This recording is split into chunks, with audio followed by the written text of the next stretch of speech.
ko'pchilik holatlarda jinsiy aloqalar ham pasayib boradi, kamayadi bir xillar. Bu normal holat emas, patologik holat. Navbatdagi savolimiz 8-savol. Tekshiruv va davolash maxfiy bo'ladimi? Birinchi prostatit belgilari ko'proq bo'ladi. Hozir prostatitlar rosa ko'p, ayniqsa yoshlarda ham ko'p. Darhol shifokorga kelib, uni tuzatish kerak. Mana shu tahorat oladigan namozxon aka-ukalar ham обязательно buni hozir uyat joyi yo'q. Sochiq bilan yurish kerak обязательно. Tahorat qilgandan keyin обязательно quritish kerak. Endi erkaklarga tavsiyamiz shu kasallik belgilari dastlab boshlanishidan yashirmaslik kerak, kelish kerak, Uyalmaslik kerak. uyalmaslik kerak, murojaat qilish kerak. Tekshiruv tez va oson bo'ladi. Davo choralari ham og'riqsiz, dastlabki holatlar, tez holatlarda tuzaladi. 45-50 yoshlardan keyin boshlanadi, asosan shu 50 yoshdan keyin 60 atroflarida ko'proq uchraydi.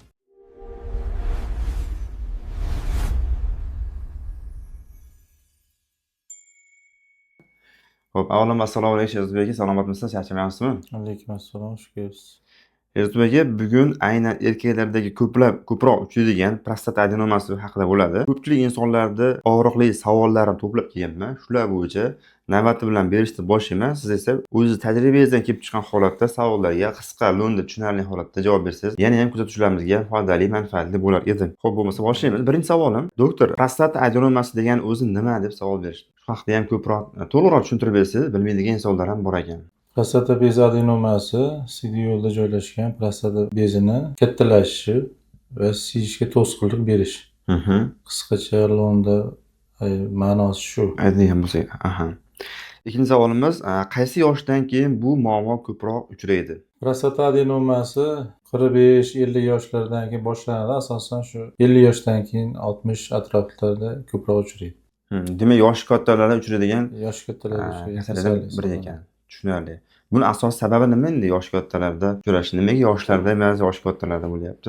Endi xalqimiz uchun qisqacha soddaloq tushuntirish uchun yoshi kattalarda bo'lishiga sabab prostata bezini o'zi bilan bog'liq bo'lgan holatlar. Yoshi katta bo'lib borgan sari odam kam harakat bo'lib boradi. Ko'pchilik holatlarda jinsiy aloqalar ham pasayib boradi, kamayadi, bir xillar почти to'xtaydi. Mana shu holatlarda bez kattalash kuzatiladi. Shuning uchun yoshi katta odamlarda ko'proq uchraydi. Tushunarli. Xo'p, navbatdagi savolimiz, qanday belgilari prostata adenomasi bo'lishi mumkin? Qanaqa belgilari bor o'zi? Qanday bilsa bo'ladi? Prostata adenomasining dastlabki belgilari tez siyish, tunlari kechalari turib siyishga turishi bezovtalik, ozoz siyish, to'liq siyish hissi bo'lmasligi, naporda pasayishi, shular dastlabki bosqichlar. Tushunarli. Xo'p, 4-savolimiz, ko'pchilik uyalyapti. Bu normal holatmi? Ko'pchilik bemorlar bu haqida aytishga, savol berishga ham hatto uyalashyapti. Yo'q, bu normal holat emas, patologik holat. Normal holat qachon bo'ladi? O'ta ko'p suyuqlik ichsa, bir marta, yarim marta siyish qatnashi ko'payishi mumkin. Sovuq tushsa, yozga nisbatan qishda ko'proq qatnashi mumkin. Lekin kechalari turib bezovta bo'lishi bu patologik holat. O'ta ko'p qatnashishi ham patologik holat hisoblanadi. Bu uyatli joyi yo'q. Hamma tirik jonzot borki, siyadi. Bu siyishda o'zgarish bo'lishi bilan siraz shifokorga murojaat qilish kerak. Buni sababini topib, bartaraf qilish kerak. Bo'lmasa keyin shu kuchayadi kasallik. Oxiri shu operatsiyagacha borishi mumkin, yashirish oqibati. Tushunarli.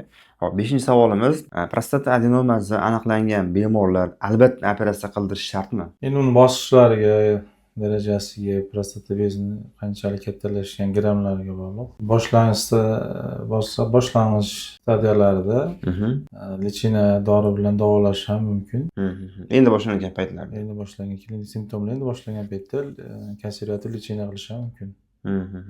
Endi og'ir darajalarda endi operatsiya qilish kerak. Og'ir darajalarda 2-3 keyingi bosqichlarda shikoyatga qarab operatsiya qilish mumkin. Tushunarli. Xo'p, 6-savolimiz, agar davolamasa, u nima bo'ladi? Qanaqa holatlarga olib kelishi mumkin? Davolanmasa yurib oxiri borib siydik tutilishi, o'tkir siydik surunkali, keyin o'tkir siydik tutilishi, shu selmay qolish. Eng og'ir holatlar oxirgi nuqtasi esa selmay qoladi shu. Babi keladi, iloji yo'q keladi. Iloji keladi. Selmay qoladi, keladi. Unda ish ko'payadi. Aha. Qo'g'iga necha qo'yish kerak, ishlaylarda ozcha. yurish kerak ma'lum vaqt. Ha. U selmay qolguncha bemor ancha yurib qo'yadi-da. Mhm. Kamida 2 yil, 3 yil, 4 yil vaqt kerak ular ungacha prostat boshlangandan. Oho. U selmay qolganda kelganda qo'g' hajmi kattalashib ketadi. Ha, to'planib ketadi-da, Uni to'g'rimi? operatsiya qilib bezni olish uchun qo'g'ni ilgari holatiga kelish kerak, keltirish kerak. Buning uchun Ha. kindigidan shiklan qo'yib, Chiqarish oylar kerak. kerak bo'lsa yillab shiklanida yurish kerak. Chunki bezni olgandan keyin kasal siyish kerak-da. Kasal siyib qo'g' qisqarish uchun qo'g' o'zining holatiga kelishi kerak. Ha. Xullas ish ko'payadi-da. Yurgan sari Ham ish ko'payadi. vaqt tomonlama, ham sog'liq moddiy tomonlama ham moddiy tomondan ham har tomonlama ziyon ish bo'ladi. ko'payadi. Ha. Demak, kasalni vaqtida oldini olgan miymatda Albatta. yaxshi davolatgandan ko'ra. Albatta. Tushunarli. Xo'p, navbatdagi savolimiz, 7-savol. Tekshiruv og'riqli bo'ladimi? Prostat adenomasi bor yoki yo'qligini tekshirish jarayonlari. Yo'q, tekshiruvlar og'riqli bo'lmaydi. Oddiy zamonaviy usullar hozir juda bunaqa bo'lib ketdi hozir. Apparatlar bor. Mhm. Hech qanaqa manipulyatsiyalarsiz Og'riqsiz bemor qo'yish tekshirib. mumkin bemalol. Tushunarli. Navbatdagi savolimiz 8-savol. Tekshiruv va davolash maxfiy bo'ladimi? Shunaqa savollar ham kelishibdi, chunki hammaga ham ochiqlash shart emas degan bemorlarimiz ham bor ekanda endi. Albatta maxfiy bo'ladi. Bu har bitta meditsinada har bitta bemorda holati maxfiy bo'ladi. Tushunarli. Xo'p, 9-savol. Qachon shifokorga ko'rinish kerak o'zi aslida? Endi hozir sog'lom yurgan odam biz o'zbeklar hech qachon sog'lom yurib doktorga kelmaydi. Shundan kelib chiqib har yili tekshirib ko'rish kerak desak noto'g'ri bo'ladi, lekin hozir dastlab simptom boshlanishi bilan shifokorga kelish kerak. Dastlabki siyish tezlashadi yoki achishadi. Birinchi prostatit belgilari ko'proq bo'ladi. Hozir prostatlar rosa ko'p, ayniqsa yoshlarda ham ko'p. Darhol shifokorga kelib, uni tuzatish kerak. Siyishda achishish, tez siyish.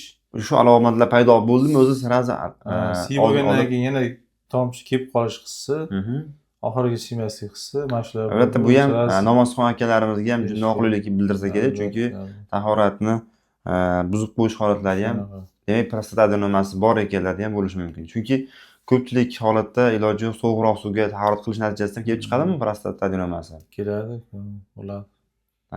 Demak, suv tahorat qiladi, keyin ko'pchilik shunaqa savol beryapti. Misol uchun, tahorat olamiz, tahorat olgandan keyin shu tomchi holati bo'lib qolyapti. Nima qilsa bo'ladi?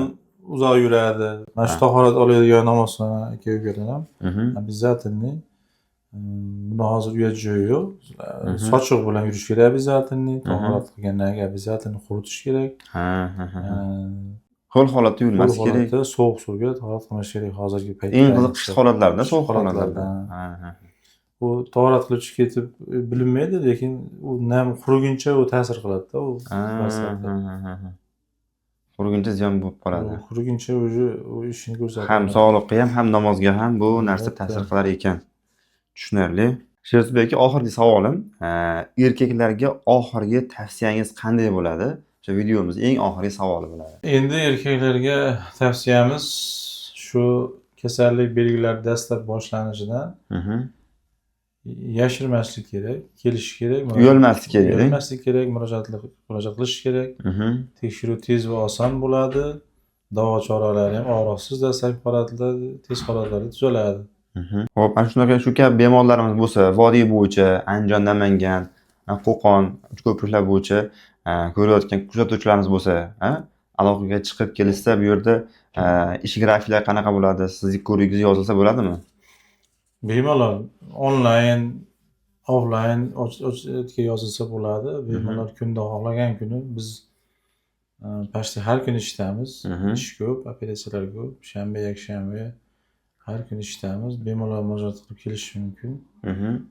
Zamonaviy eng oxirgi usulda davo choralarini tez va sifatli ko'rsatamiz. Yana urologiya bo'yicha yana qanaqa operatsiyalarni amalga oshirasiz? Shu bo'yicha aytib o'tsangiz, kimgadir foydali, kerakli bo'lishi mumkin, chunki shunaqa muammosi bor bemorlar ham ko'rayotgan bo'lishi mumkin. Telefonlashib, aloqaga chiqib, konsultatsiyangizni olish uchun kelishlari mumkin-da. Biz urologiya bo'yicha buyrak, e, Buyrakdagi toshlar. buyrak tosh kasalliklari, umuman siy tosh kasalliklari, bularga endi buyrak toshlari, qo'g' toshlari, siyma-siydi yo'l toshlarini, lazerni endokrinologik tabiiy yo'llardan va kam tirqishli, kam kesma tirqishlardan toshlarni lazer yordamida olish, prostata bezi adenomasini kesmalarsiz tabiiy yo'ldan olish, keyin qo'shimcha traditsion varikoselli, vodyanka, sunnatlar, shu kabi urologik hamma operatsiyalar qilinadi. Shu yerda o'zi sunnatdan qolish xizmatlari ham bor Xizmatlari bolajonlarimizni. albatta. Judayam yaxshi. Bergan javoblaringiz uchun rahmat kattakon. Xudo xolasa ko'rgan kuzatuvchilarimizga foydali, manfaatli bo'ldi deb o'ylayman. Kelgusi sonlarimizda ham shu kabi foydali, manfaatli videolarda ma'lumotlar berib qolasiz degan umiddamiz. E'tiboringiz uchun rahmat hammaga. E'tiborlaringiz uchun rahmat. Bizga qanaqa savollar bo'lsa kommentariyada yozib qoldirishlaring mumkin. Biz xalqimizga yordamimiz tekkanidan mamnunmiz.